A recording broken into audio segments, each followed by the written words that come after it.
Hey, did you know Benjamin Netanyahu's predecessor was assassinated while in office, and a lot of people think that he was at least partially to blame? See, back in 1995, former Israeli Prime Minister Yitzhak Rabin had just won a rather controversial Nobel Peace Prize, along with Yasser Arafat and Shimon Peres, for signing the Oslo Accords. Now, the Oslo Accords were meant to be the first step towards long-term peace between Israel and Palestine, and also the first steps towards Palestinian self-governance and self-determination. Now, this is not a video about Yitzhak Rabin or the Oslo Accords being amazing or perfect. Both are worthy of plenty of criticism. But the far-right Israeli protests in response to their prime minister negotiating with Fatah, the leading Palestinian political entity at the time, who still are in the West Bank. Let's say the response was rather excessively colorful. They called him a traitor for cooperating with terrorists. They called him a Nazi and an anti-Semite because,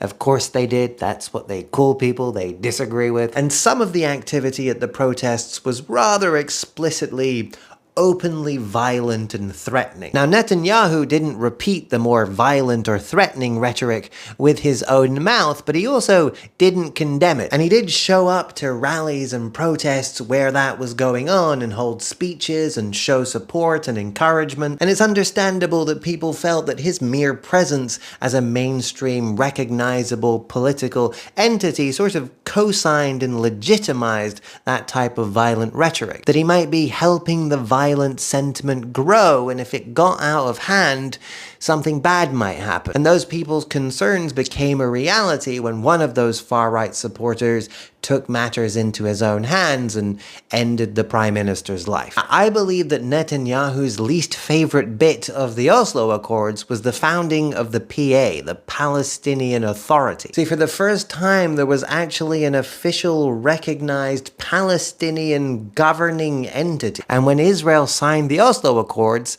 they legitimized that entity. See, when there's an official governing entity, there's actually someone to negotiate with. When there was no one to officially represent the Palestinian people, the prospects of any future Palestinian statehood were impossible, because who is going to represent them in the negotiation? Which is why Netanyahu has spent an awful lot of his career actively trying to illegitimize the Palestinian Authority, trying to undo the damage. One of the ways he's done that is by indirectly bolstering Hamas, by helping them grow. Allegedly.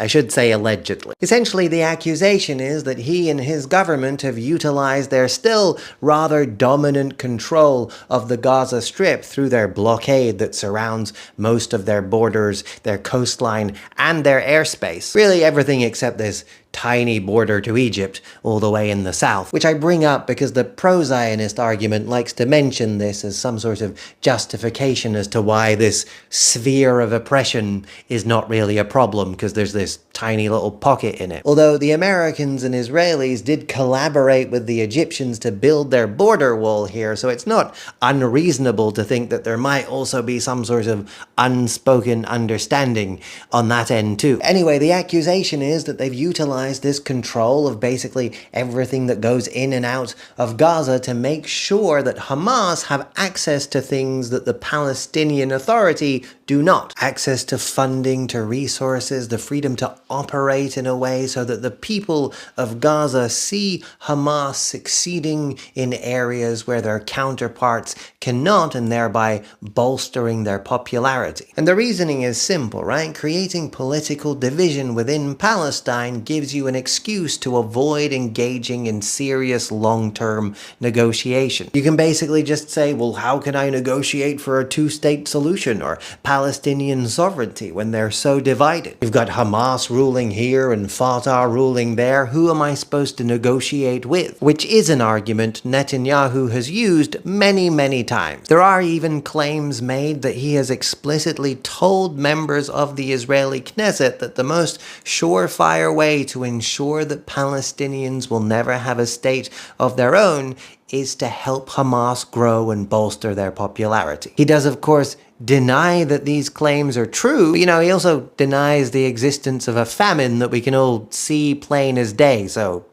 grain of salt. I'd like to add here that this is indeed a long and complicated story, and I have glossed over a lot of it for the sake of making a video. Particularly, I've glossed over decades worth of brutality, violence, and oppression. So I'd like to add that if you did want to make a population start favoring a more religiously radical, more openly militant group over their more secular counterparts, the most effective way to do that is brutality. You take their homes and their freedoms, you arrest and detain them without official charges, you position yourself as an unchallengeable authority. You make a more radical response the only option, and then you use the radical response as justification for further brutality. And then rinse and repeat, and round we go until eventually we end up where we are now, in final solution territory.